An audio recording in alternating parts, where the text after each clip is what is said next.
नमस्कार। आपका ज्योतिष समागम के इस नए सेशन में स्वागत है। आज आपको एक ज्योतिष शास्त्र के अंदर एक बहुत ही इंपॉर्टेंट टॉपिक के बारे में आपको बताया जाएगा।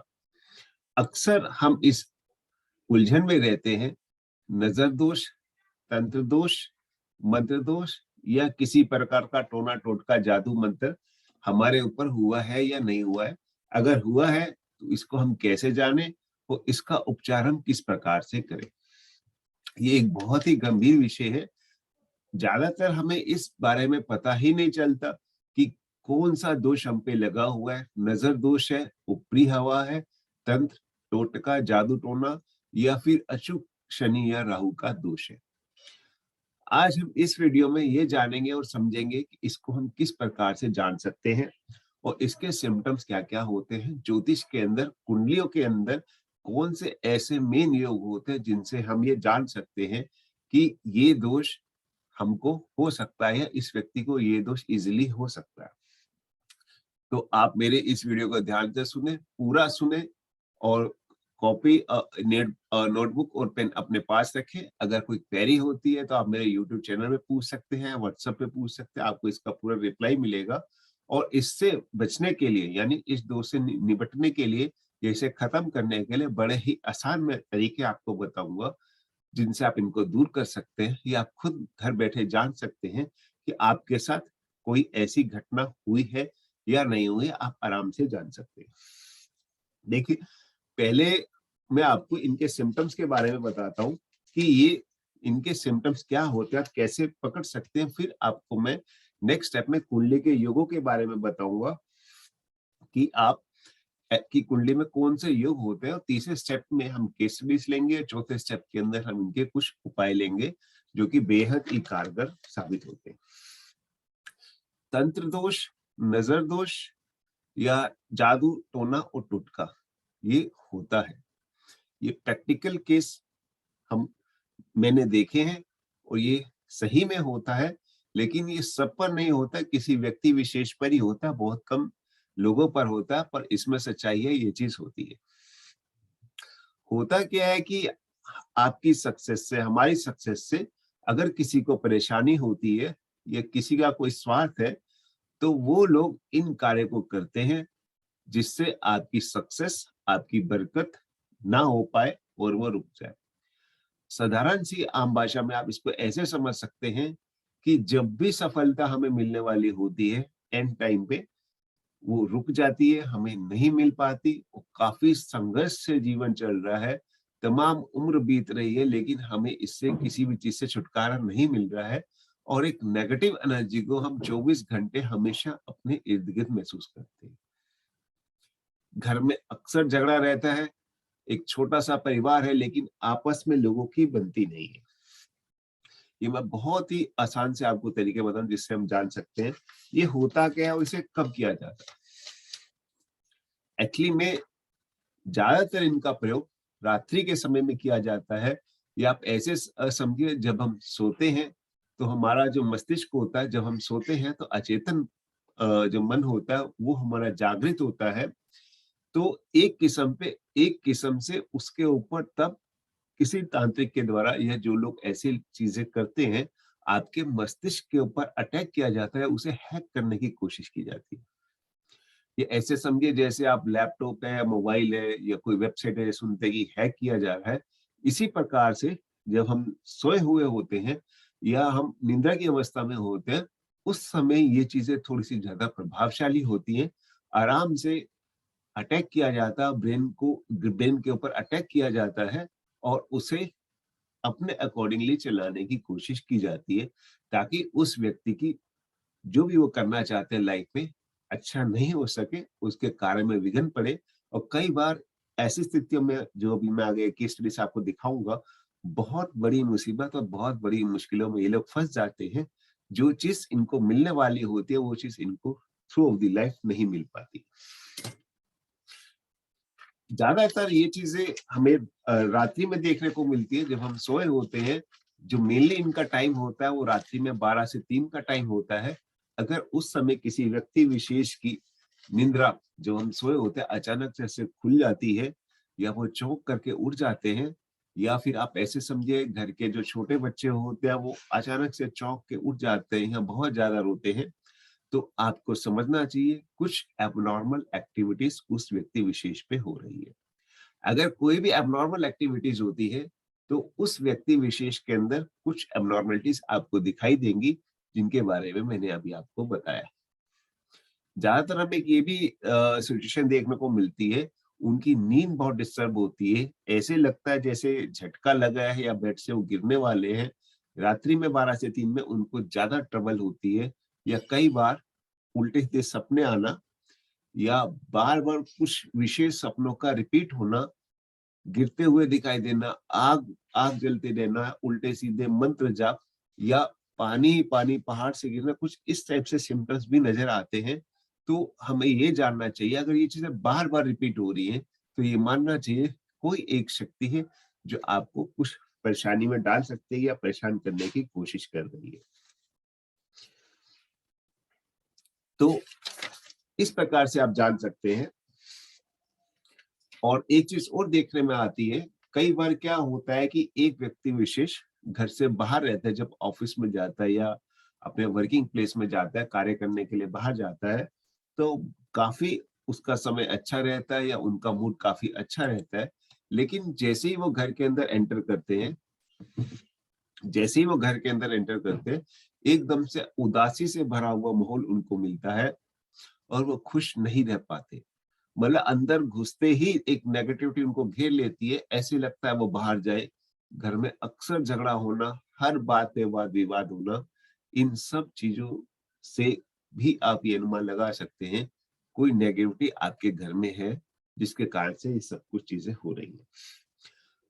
ना चाहते हुए भी घबराहट, ऐसी कोई प्रॉब्लम नहीं है, लेकिन फिर भी घबराहट हो रही है, जैसे कोई केस चल रहा है या कोई बीमारी है या कुछ और चीज है, उस वजह से अगर आपको घबराहट हो रही है तो वो एक जायज चीज है। लेकिन बेमतलब के घबराहट होना, वो एक अनचाहा डर आपके दिमाग में, कांस्टेंट फियर, अज्ञात भय का रहना, ये चीज इंडिकेट कहता है कुछ परेशानी है जो आपको समझ नहीं पा रहे हैं। और कई बार ऐसा भी देखने को मिला है कि अज्ञात भय के कारण कुछ हेल्थ इश्यू होते हुए दिखाई दे रहे हैं, लेकिन टेस्टिंग के अंदर, रिपोर्ट्स के अंदर सारी चीजें नॉर्मल आ रही है, लेकिन फिर भी आइडेंटिफाई नहीं हो पा रहा है कि आखिर प्रॉब्लम क्या है। और सेहत दिन ब दिन गिरती चली जा रही है बंदा। और कई बार ये भी देखा है कि व्यक्ति विशेष बिल्कुल कट जाता है और एक कमरे में ही अपने बंद करके रहने लग जाता है। मतलब उसको मिलने जुलने से भी एक किस्म से घबराहट होती है कि अकेले रहना ऐसे लोगों को थोड़ा ज्यादा अच्छा लगता है। तो ये सब चीजें जो भी है, मैं बता रहा हूँ, अगर ये हो रही है, एक हो रही है, दो हो रही है, ज्यादा हो रही है, तो ये आपको नजर और तंत्र की ओर इंडिकेट करती है। इसका मेन फंक्शन होता है आपके दिमाग को, आपके ब्रेन को डिस्ट्रैक्ट करना, यानी कंसंट्रेशन को भंग करना। माइंड आपका डिसेंट्रलाइज हो जाता है, वो कंसंट्रेशन नहीं रख पाता, क्योंकि ये चीज सबसे पहले आपके ब्रेन को इफेक्ट करती है।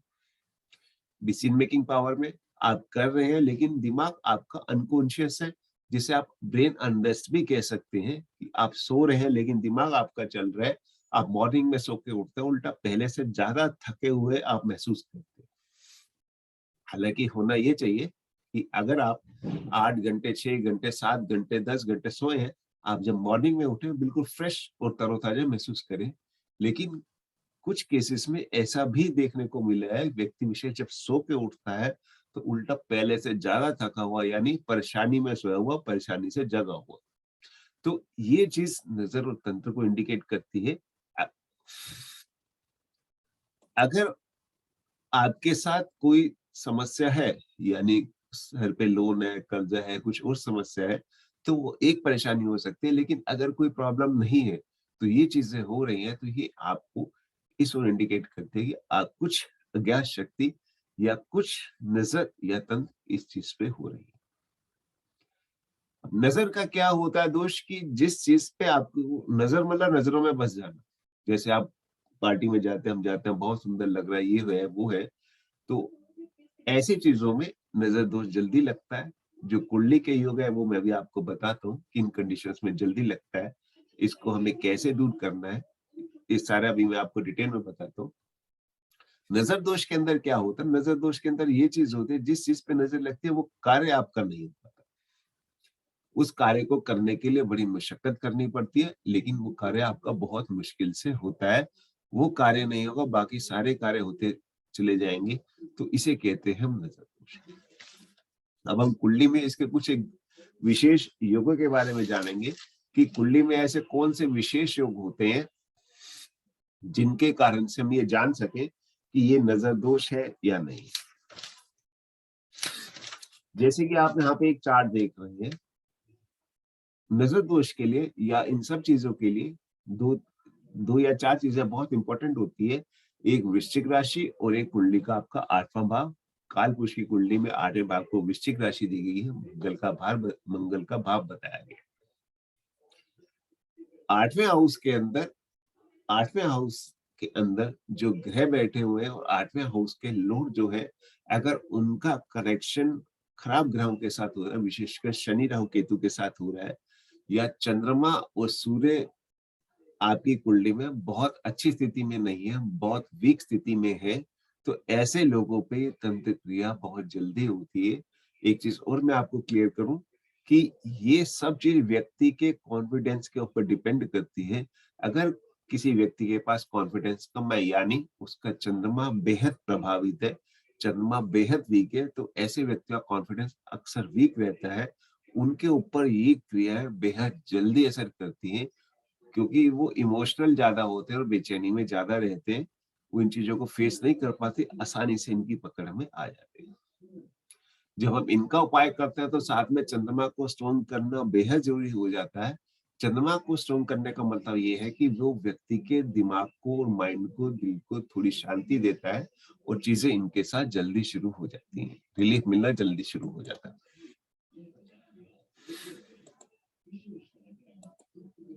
तो जैसे कि मैंने आपको बताया कि ये इनके सिम्टम्स होते हैं, इस तरीके से आप जान सकते हैं।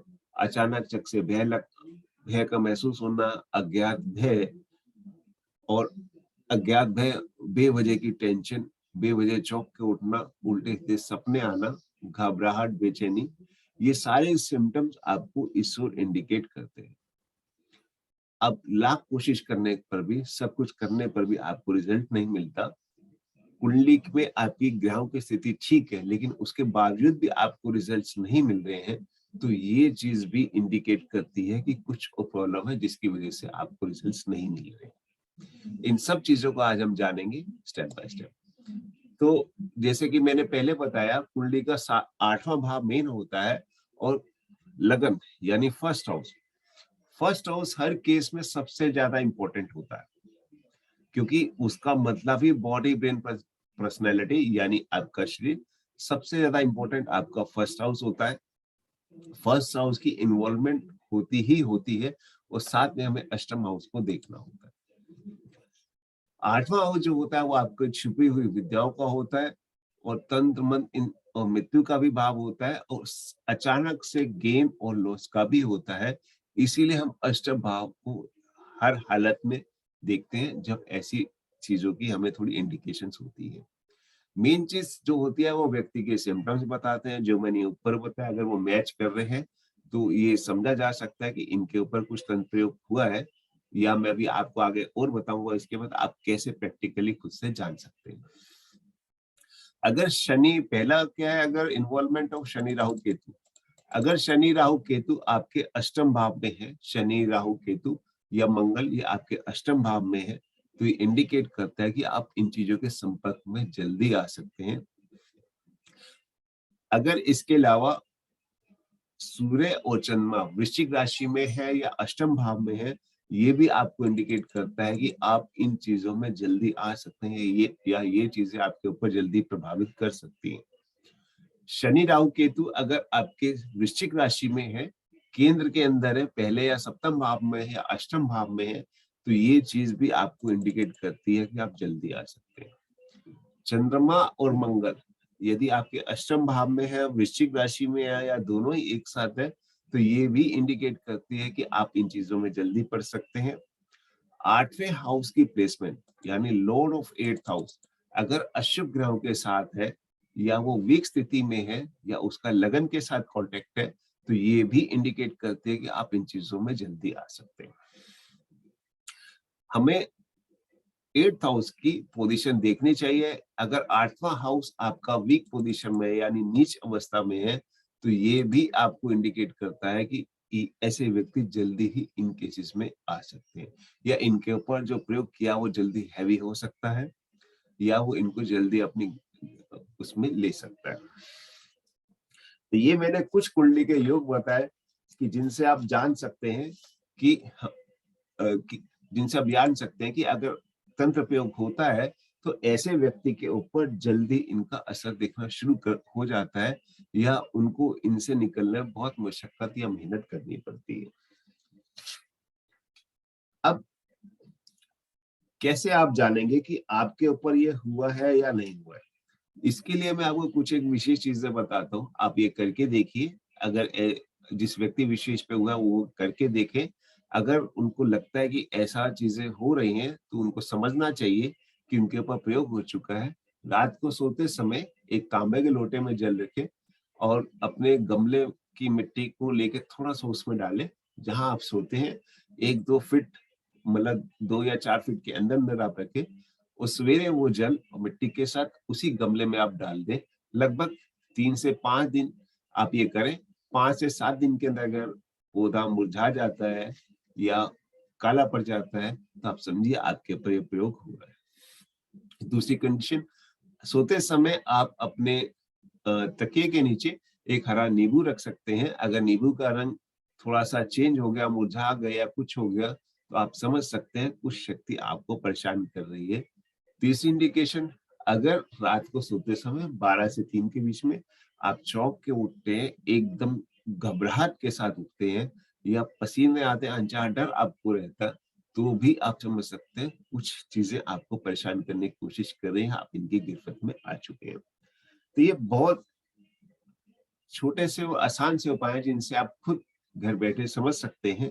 क्योंकि जिनके ऊपर ये प्रयोग होता है जिनके ऊपर ये प्रयोग होता है उनके लिए कंडीशंस यही होती है कि इस व्यक्ति को फायदा नहीं होना चाहिए, या कोई व्यक्ति आपसे जेलस करता है, या वो आपकी सफलता के लिए उसे परेशानी होती है और वो ये चाहता है कि आप सक्सेस को ना लें, तो इसलिए ये चीजें आपके साथ होती है या हमारे साथ होती है।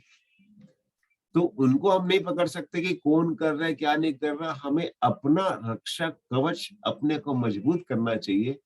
बाय चांस अगर कुछ ऐसा होता है तो उसके हमारे ऊपर इसका अटैक ना हो, हमारे ऊपर इसका हो भी जाता है तो असर ना हो और जल्दी से दूर हो जाए और हमारी एक नॉर्मल लाइफ पहले जैसी चालू हो जाए। नहीं तो ये चीजें बहुत तंग और कई बार बहुत बड़ी परेशानियां खड़ी कर देती है। जो चीज आपको मिलनी चाहिए वो चीज आपको नहीं मिल पाती है। अब हम यहाँ पे जो देख रहे हैं ये चार्ट है तुला लगन का। अब जो योग मैंने आपको बताए हैं उन योग को जब हम यहाँ अप्लाई करते हैं तो हम यहाँ पे देखते हैं कि राहु और चंद्रमा जब भी राहु केतु के साथ होता है तो ग्रहण योग के साथ साथ ये प्रेत दोष का भी निर्माण करता है। अगर इनकी स्थिति ज्यादा खराब हो जाती है, जैसे यहाँ पे चंद्रमा के साथ है, तो ऐसे व्यक्ति जल्दी ही प्रेत बाधा या ऊपरी हवा या नजर या तंत्र टोटके में फंस जाते हैं। तो इनकी भी यही कहानी है कि नजर दोष इनको बेहद जल्दी लगती है।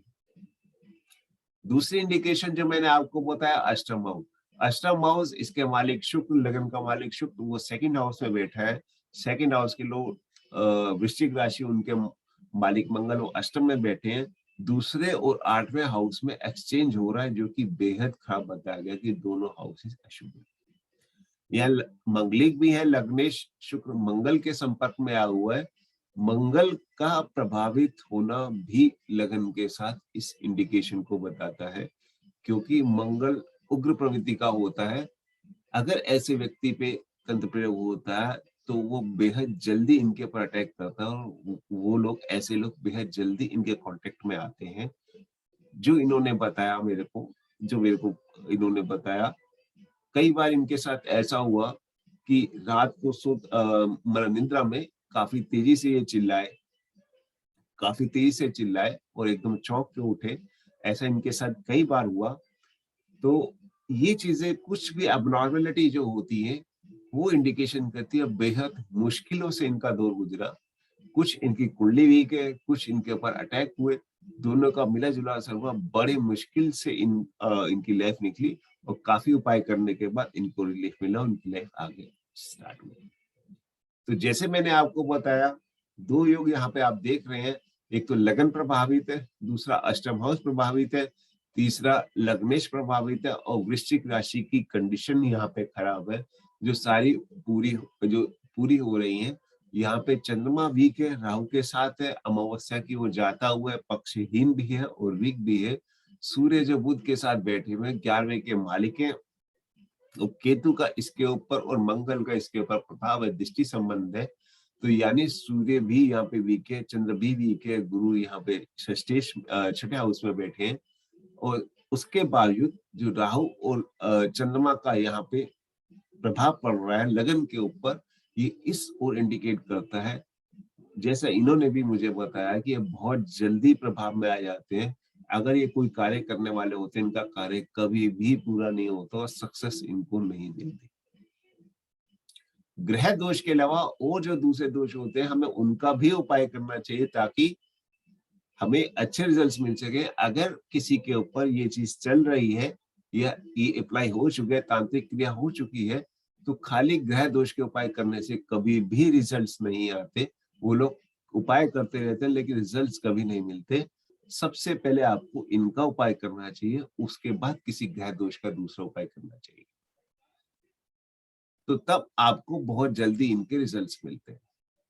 लेकिन अगर कुंडली में दूसरे दोष है, अब खाली ग्रह दोष का उपाय कर रहे हैं, तो उसके रिजल्ट्स मैंने देखे नहीं है कि मिलते हुए, वो लोग परेशानियों में रहते हैं। अब यहाँ पे हम एक और दूसरा चार्ट देख रहे हैं, इनकी भी यही स्थिति है, जो मैंने आपको सिम्टम्स बताए, इनकी भी यही स्थिति है। यहाँ वृश्चिक राशि के अंदर केतु है, राहु है।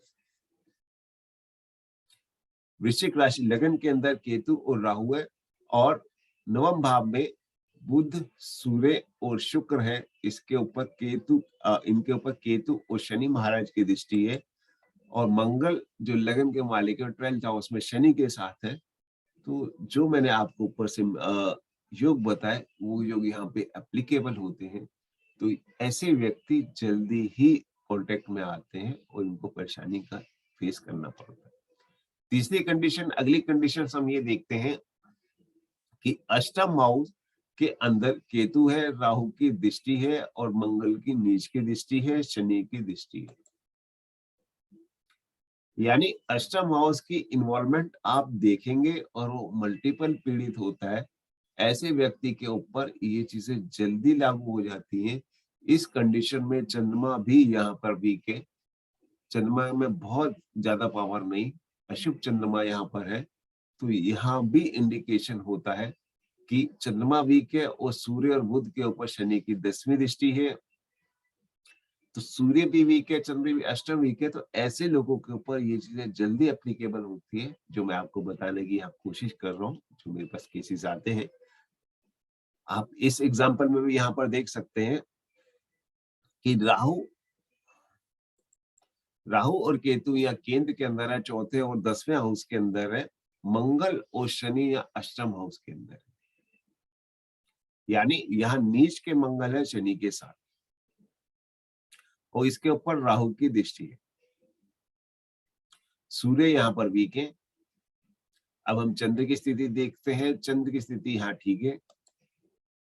तो अष्टम हाउस जब भी आप देखेंगे, जितने भी केसेस मैंने देखे हैं, लगन, अष्टम हाउस, चंद्र और सूर्य, इन सबको मैंने ज्यादा अंशों में पीड़ित देखा है।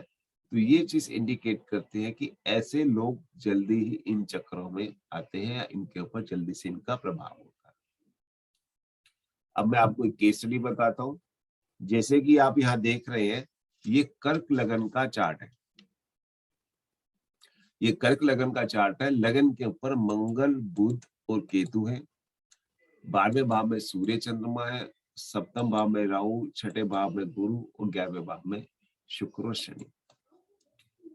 तो तंत्र क्रिया यानी केतु की जब हम इन्वॉल्वमेंट देखते हैं ऐसी चीजों के अंदर, तो केतु कि जब भी हम इन्वॉल्वमेंट देखते हैं तो केतु ये भी इंडिकेट करता है कि उन व्यक्ति विशेष के ऊपर बचपन से ही तंत्र क्रिया होने के चांसेस हो सकते हैं।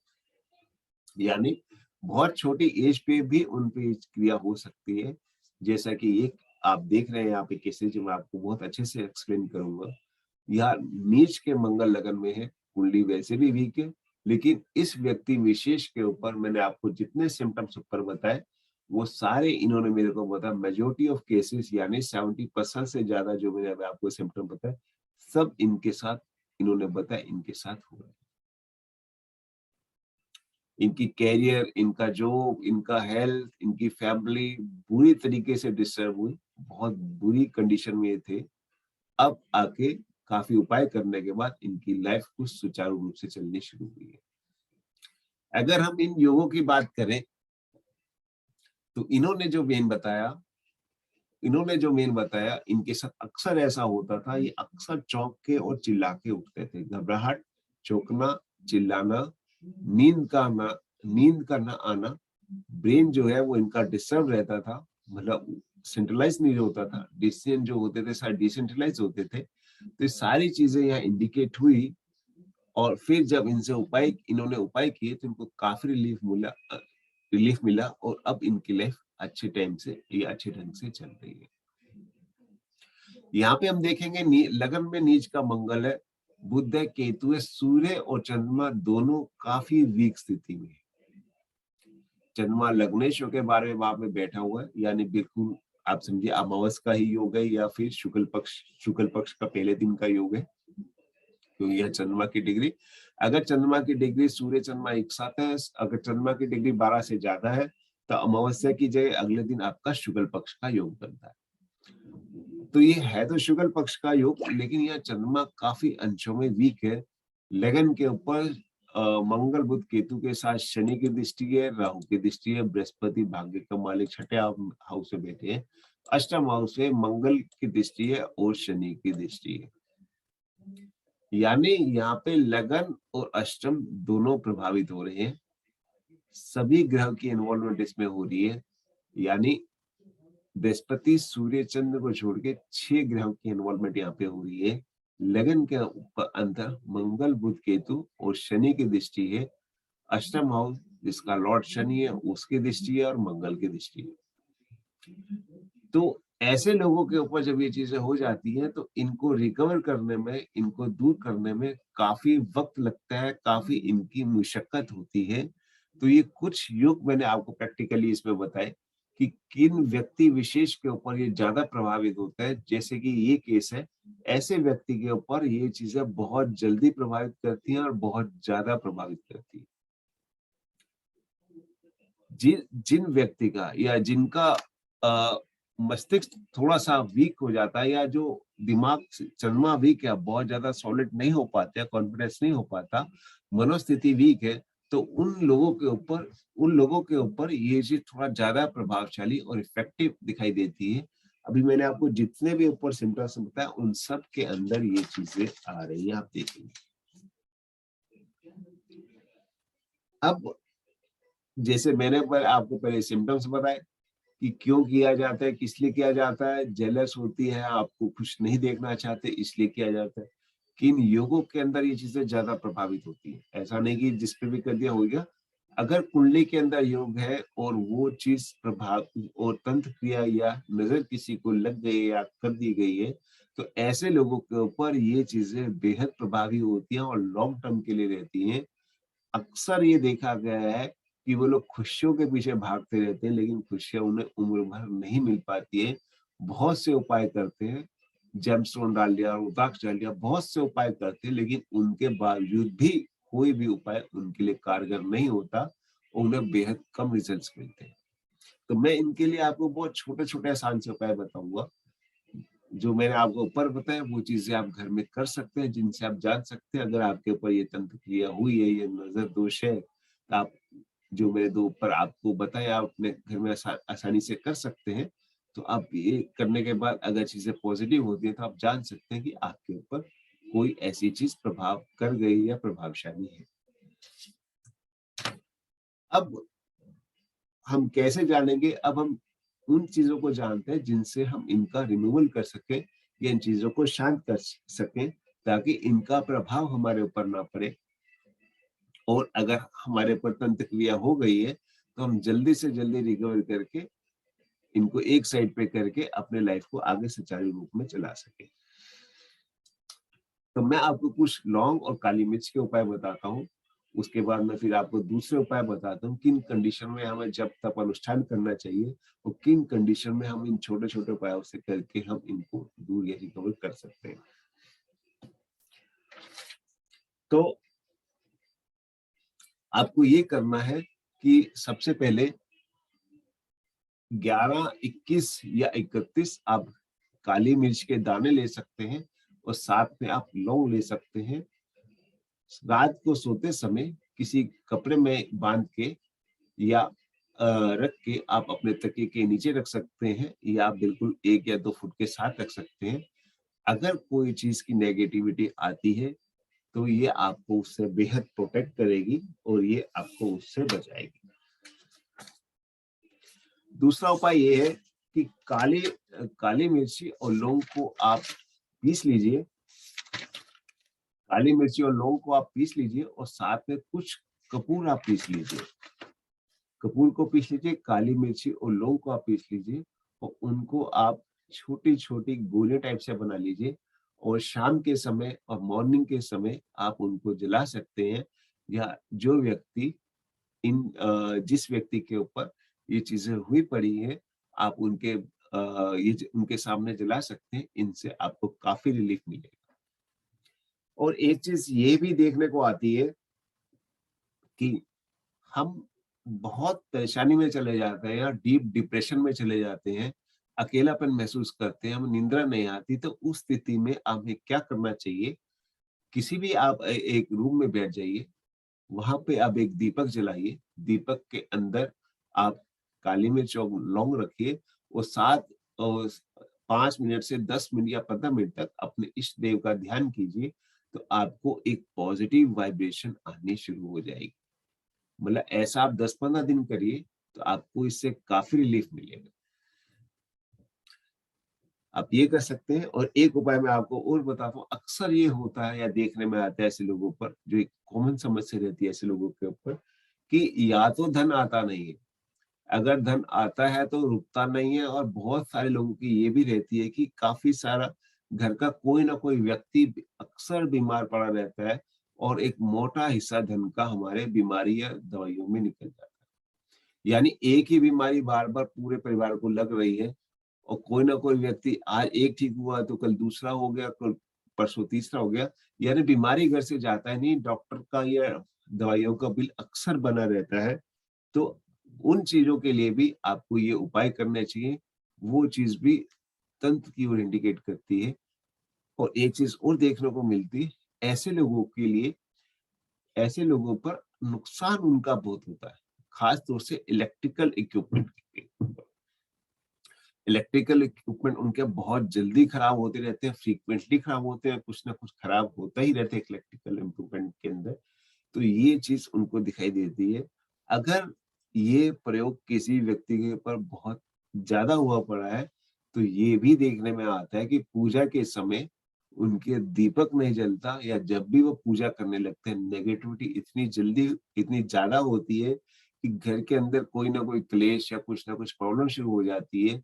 और कई बार ये भी देखने को मिलता है कि किसी खास मौके पर जब आप ये कुछ अपनी खुशियां सेलिब्रेट कर रहे होते हैं या कुछ भी कर रहे होते हैं, कई बार मंदिर में आग भी आपके लग जाती है, घर में आग भी आपके लग जाती है। अगर ये फ्रीक्वेंट होता है, एक से ज्यादा बार होता है, तो ये चीज भी आपकी नजर और तंत्र की ओर इंडिकेट करती है। तो इन चीजों को आप बहुत ध्यान में रखें। अगर आपके साथ ये हो रही है, आप थोड़े से अलर्ट रहें, या आप जिनको जानते हैं उनके साथ हो रही है, क्योंकि ये वो चीजें हैं, आपको जो चीज मिलनी चाहिए लाइफ के अंदर वो चीज आपको नहीं मिल पाती है। फ्रस्ट्रेशन और डिप्रेशन में धीरे धीरे ऐसे लोग जाना शुरू कर देते हैं। तो एक ये चीजें मैंने बताई। इसके अलावा आप माँ बगला मुखी की आराधना कर सकते हैं, हनुमान चालीसा का पाठ कर सकते हैं। अब मैं आपको एक बेहद आसान तरीका बताता हूँ। रक्षा कवच आप कैसे बना सकते हैं, या आप हमसे मंगवा सकते हैं पूरी किट। आपको कैसे यूज करनी है वो आपको डिटेल में हम आपको बताएंगे। रक्षा कवच आपको कैसे करना है, आप 7, 11 या 21 काली मिर्च और लौंग के दाने ले लीजिए, मिक्स ले लीजिए। माँ बगलामुखी के आगे आप रख सकते हैं या बजरंगबली के आप आगे रख सकते हैं, हनुमान जी के आगे रख सकते हैं। आप उनके मंत्र कर सकते हैं, माँ बगलामुखी का मंत्र कर सकते हैं, हनुमान चालीसा का पाठ कर सकते हैं या हनुमान जी का बीज मंत्र कर सकते हैं। उनको एक ताबीज 21 दिन करने के बाद आप उनको लीजिए, उनको आप ताबीज में डालिए, अपने गले में धारण कर सकते हैं या आप अपने बाजू में बांध सकते हैं। तो ये चीज आपको प्रोटेक्ट करेगी, आपको शांति देगी और आपके लिए अच्छा रहेगा। और ये आपका एक रक्षा कवच के रूप में तैयार, आपको एक रक्षा कवच इसका मिलेगा, तो इससे आपको बहुत शांति मिलेगी। तो इसके अलावा अगर ये चीजें बहुत ज्यादा हो जाती हैं या इससे आपको छुटकारा नहीं मिल रहा है, तो आप हमसे संपर्क कर सकते हैं। तो इसके लिए कुछ अनुष्ठान होते हैं, आप वो कर सकते हैं या आप हमसे रक्षा कवच बना के मंगवा सकते हैं। जैसे मैंने आपको विधि बताई, आप खुद भी कर सकते हैं या हमसे भी मंगवा सकते हैं, तो इनसे आपको रिलीफ मिलेगा। इसके अलावा 2 चीजें मैं आपको और बताता हूँ कि वो करने से भी आपको इनसे काफी रिलीफ मिलेगा। एक होती है पीपल की जड़, पीपल का पत्ता, पीपल की टहनी। आप पीपल का पत्ता ले लीजिए, पीपल की जड़ ले लीजिए या पीपल के बीज ले लीजिए।